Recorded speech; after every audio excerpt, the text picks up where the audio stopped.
नमस्कार, हमारे चैनल में आपका स्वागत है। मैं हूं रामचंद्र मौर्य। साथियों, आज 25 दिसंबर है।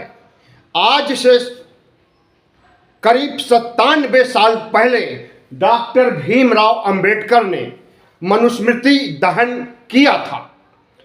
बाबा साहब डॉक्टर भीमराव अंबेडकर ने मनुस्मृति का दहन क्यों किया, इसकी वजह क्या है, और आज मनुस्मृति को फिर से महिमा मंडित करके उसे डॉक्टर भीमराव अंबेडकर के संविधान की जगह देश का संविधान बनाने का षड्यंत्र रचा जा रहा है। आज हम इसी की चर्चा करेंगे और आपको बताएंगे कि किस तरह से बाबा साहब डॉक्टर भीमराव अंबेडकर ने ब्राह्मणवाद के संविधान मनुस्मृति का दहन किया और अपना संविधान इस देश पर लागू किया था। साथियों, हमारे चैनल को सब्सक्राइब कर लीजिए, इससे हमें बड़ी ताकत मिलेगी। बाबा साहब डॉक्टर भीमराव अंबेडकर ने कई क्रांतिकारी काम किया। सबसे पहला काम तो उन्होंने यह किया कि इस देश को आगे बढ़ाने के लिए, वैज्ञानिक दृष्टिकोण देने के लिए, विकसित भारत बनाने के लिए और ओबीसी एससी एसटी को उनका हक अधिकार दिलाने के लिए, गुलामी से मुक्ति दिलाने के लिए संविधान की रचना किया। और दूसरा क्रांतिकारी काम इन्होंने किया, 14 अक्टूबर 1956 को धर्म परिवर्तन करके। बाबा साहब डॉक्टर भीमराव अंबेडकर कहा करते थे अक्सर कि मैं गलती से हिंदू धर्म में पैदा हो गया, लेकिन वह गलती मैं सुधार सकता हूं। हिंदू धर्म में पैदा तो हो गया, अपने बस की बात नहीं थी, लेकिन मैं हिंदू धर्म में मरूंगा नहीं। 14 अक्टूबर 1956 को उन्होंने 5 लाख ओबीसी एससी एसटी के साथ दीक्षा भूमि नागपुर में धर्म परिवर्तन किया और 22 प्रतिज्ञाओं के साथ बौद्ध धर्म को ग्रहण कर लिया और खुला चुनौती दिया ब्राह्मणवाद को, मनुवाद को, कि मैं किसी गौरी गणेश ब्रह्मा विष्णु महेश की पूजा नहीं करूंगा। इस तरह से 22 कस्में खाई और उनके साथ 5 लाख दलित ओबीसी एससी एसटी ने भी कस्में खाई और धर्म परिवर्तन किया। और दुर्भाग्यवश उसके कुछ महीनों बाद 6 दिसंबर 1956 को ही उनका महापरिनिर्वाण हो गया। तो बाबा साहब डॉक्टर भीमराव अंबेडकर ब्राह्मणवाद के खिलाफ थे, वर्ण व्यवस्था के खिलाफ थे, और जो लगभग 2000 साल पहले मनुस्मृति ब्राह्मणों द्वारा तैयार की गई थी उसके खिलाफ थे, क्योंकि प्राचीन काल का संविधान वही था और उसी संविधान के आधार पर हिंदू राजे रजवाड़े राज करते रहे और अपने ही समाज, अपने ही देश के नागरिकों को वंचित, गुलाम और शोषण का शिकार बनाते रहे। वर्ण व्यवस्था का दंश इस देश के ओबीसी एससी एसटी को जिस तरह से झेलना पड़ा है, स्वयं बाबा साहब को जिस तरह से झेलना पड़ा था, उससे वह बहुत द्रवित हुए और उन्होंने ब्राह्मणवाद के संविधान यानी मनुस्मृति को जला देने का निर्णय किया। और आज के दिन 97 साल पहले उन्होंने जलाया भी, और जलाकर वह शांत नहीं बैठे रहे, बल्कि इस देश के लिए जो काम उन्होंने किया और जो जिम्मेदारी उन्हें कांग्रेस ने, महात्मा गांधी, नेहरू, पटेल आदि बड़े नेताओं ने जिम्मेदारी सौंपी संविधान निर्माण करने की, ड्राफ्टिंग कमेटी का अध्यक्ष बनाया और उन्होंने दुनिया भर के तमाम संविधानों का अध्ययन किया और उसके बाद भारत के अनुकूल जो संविधान होना चाहिए उसका प्रारूप तैयार किया और 26 नवंबर 1949 को संविधान सभा में पेश कर दिया और पेश करते समय उन्होंने कहा कि जो संविधान मैं आपको समर्पित कर रहा हूं, अगर यह अच्छे हाथों में जाएगा तो इसके अच्छे परिणाम आएंगे और बुरे हाथों में जाएगा तो इसके बुरे परिणाम आएंगे। उनका कहा सच हुआ और 2014 में उन्हीं मनुवादियों की सरकार बनी जिन मनुवादियों ने कभी मनुस्मृति जलाने का विरोध किया था, और जो मनुवादी आज भारत में बाबा साहब डॉक्टर भीमराव अंबेडकर के संविधान को खत्म करके और उसकी जगह मनुस्मृति लागू करना चाहते हैं। मनुस्मृति कौन लागू करना चाहता है? किसी से नहीं छुपा है। इस देश में हिंदुओं का सबसे बड़ा संगठन आरएसएस है और आरएसएस के तहत इसके आनुषंगिक कई संगठन हैं, या यूं कहें कि दर्जनों ऐसे हिंदू कट्टरपंथी हिंदू संगठन हैं जो बाबा साहब डॉक्टर भीमराव से नफरत करते थे, इसलिए कि बाबा साहब डॉक्टर भीमराव अंबेडकर ने समानता का अधिकार देने का काम किया और इस देश को धर्मनिरपेक्ष कलेवर प्रदान किया और सामाजिक न्याय की अवधारणा को साकार किया। और जिस तरह से उन्होंने भारत की अखंडता, एकता और यहाँ के ओबीसी, एससी, एसटी को उनका हक अधिकार दिलाने के लिए संविधान में व्यवस्था किया, इससे ब्राह्मणवादी ताकतें बाबा साहब डॉक्टर भीमराव अंबेडकर से खफा थी। 26 नवंबर 1950 को संसद भवन में संविधान लागू हो रहा था और दूसरी तरफ संसद भवन से करीब 4 किलोमीटर दूर रामलीला मैदान में बाबा साहब के पुतले फूंके जा रहे थे और यही आरएसएस के लोग, यही हिंदू महासभा बजरंग दल के लोग पुतले फेंकने का काम, पुतले जलाने का काम कर रहे थे। यहाँ तक कि बाबा साहब डॉक्टर भीमराव अंबेडकर की शव यात्रा भी निकाली गई थी। तो बाबा साहब डॉक्टर भीमराव अंबेडकर ने जो क्रांतिकारी काम किया था, इन सवर्ण शक्तियों ने हमेशा उसका पुरजोर विरोध किया। शुरू से लेकर के अंत तक आज भी सवर्णवादी शक्तियां, मनुवादी शक्तियां मनुस्मृति का महिमा मंडन करती हैं और मनुस्मृति के अनुसार इस देश को चलाना चाहती है। जब बाबा साहब डॉक्टर भीमराव अंबेडकर ने मनुस्मृति के संविधान को जलाया और अपने संविधान को लागू किया, तो उसी समय सावरकर ने कहा था कि भारतीय संविधान में तो भारतीयता है ही नहीं। भारत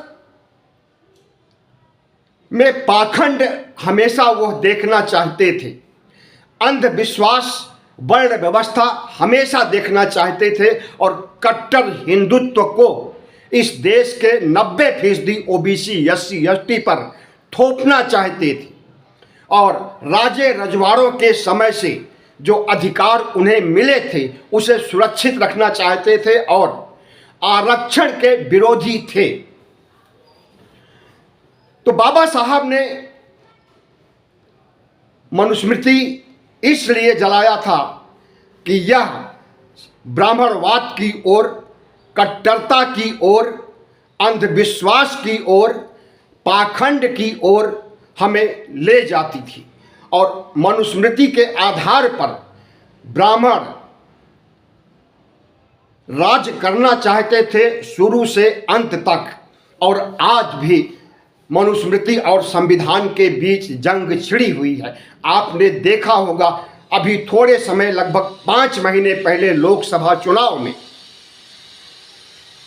कि कई भारतीय जनता पार्टी के सांसदों ने कहा कि हमें 400 पार सीटें दीजिए, हम संविधान को हटा देंगे।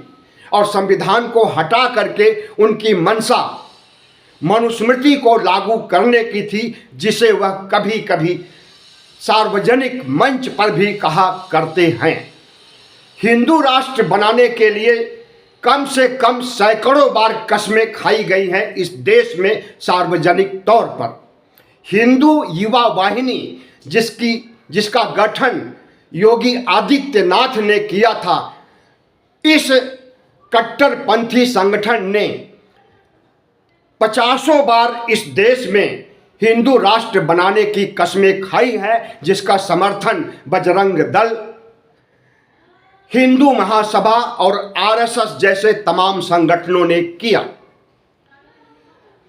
सुदर्शन मीडिया का मालिक सुरेश चौहान ने अभी कुछ समय पहले हिंदू राष्ट्र बनाने के लिए कस्में खाई थी और कहा था कि हम हिंदू राष्ट्र बनाने के लिए बलिदान देंगे, बलिदान लेंगे, काटेंगे, मारेंगे, हर कीमत पर हम हिंदू राष्ट्र बनाएंगे। कई धर्म संसद इनके आयोजित हो चुके हैं, जिसमें इन्होंने मनुस्मृति का समर्थन किया है और हमारे संविधान की धज्जियां उड़ाई गई हैं। और इस संविधान, बाबा साहब के संविधान की जगह मनुस्मृति को लागू करने या मनुस्मृति पर आधारित भगवा संविधान लागू करने की घोषणा की गई थी हरिद्वार धर्म संसद में।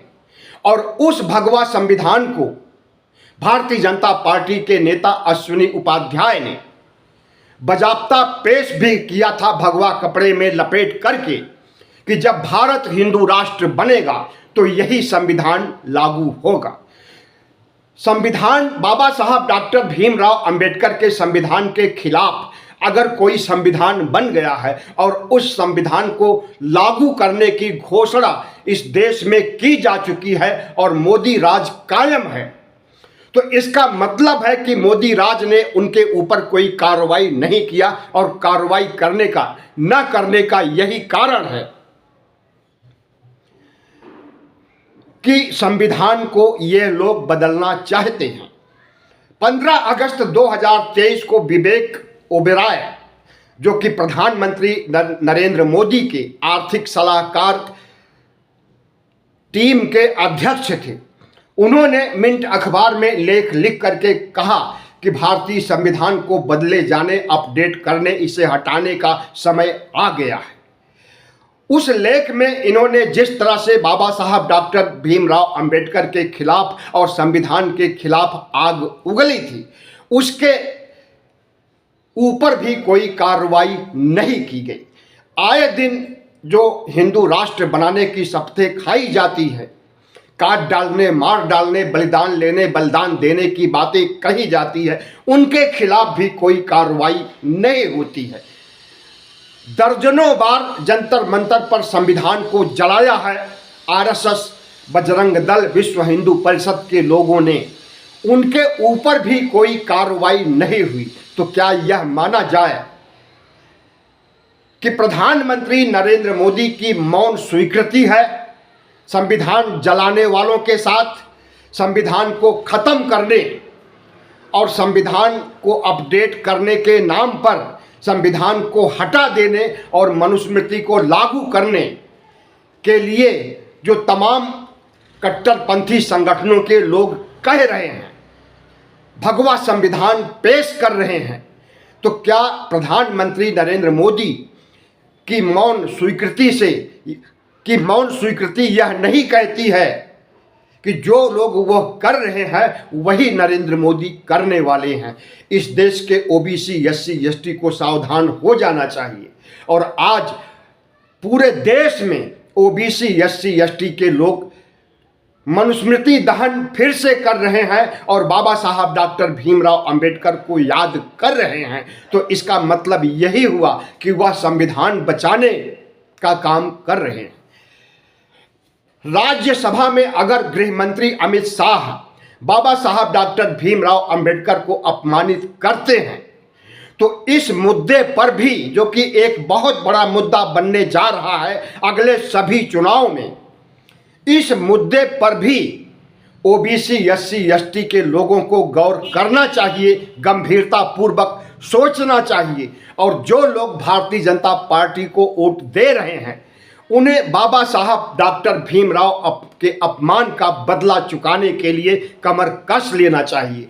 क्योंकि भारतीय जनता पार्टी का चाल चरित्र चेहरा, आरएसएस का चाल चरित्र चेहरा सब कुछ सामने आ गया है। और जब बाबा साहब डॉक्टर भीमराव अंबेडकर को संसद भवन में अपमानित किया जा रहा है, संसद भवन के बाहर लगी बाबा साहब डॉक्टर भीमराव अंबेडकर के स्टैचू को ढहाया गया था कुछ समय पहले, तो इसका मतलब कि संविधान को ये हटाना चाहते हैं, बाबा साहब की यादों को, उनकी स्मृति को जो सहेजी गई है उसे भी खत्म करना चाहते हैं। और स्टैचू सिर्फ संसद भवन के सामने ही नहीं, पूरे देश में आए दिन स्टैचू ढहाई जाती है। अभी महाराष्ट्र में भी स्टैचू ढहाई गई बाबा साहब डॉक्टर भीमराव अंबेडकर की, हर राज्यों में ढहाई जाती है। और अभी संविधान का अपमान महाराष्ट्र में भी किया, जिसे राहुल गांधी ने जा करके एक बड़ा मुद्दा बनाने का काम किया, लेकिन गोदी मीडिया ने तवज्जो नहीं दिया।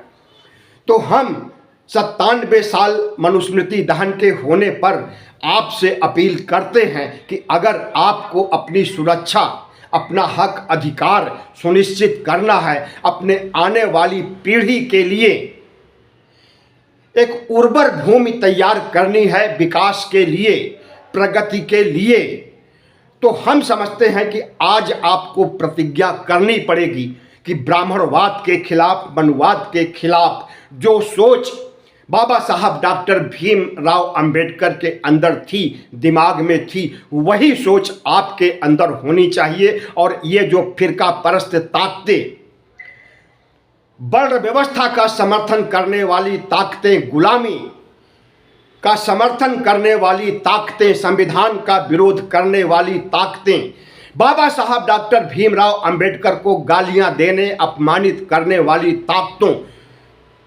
को मुंहतोड़ जवाब देने के लिए और वोट के चोट पर, जी हां, भारतीय जनता पार्टी के वोट पर चोट करना होगा और इन्हें बुरी तरह से हराना होगा, वरना यह इस धर्मनिरपेक्ष भारत के कलेवर को बदल देंगे। बहुत बहुत धन्यवाद। हमारे चैनल को सब्सक्राइब कीजिएगा, लाइक कीजिएगा और शेयर कीजिएगा।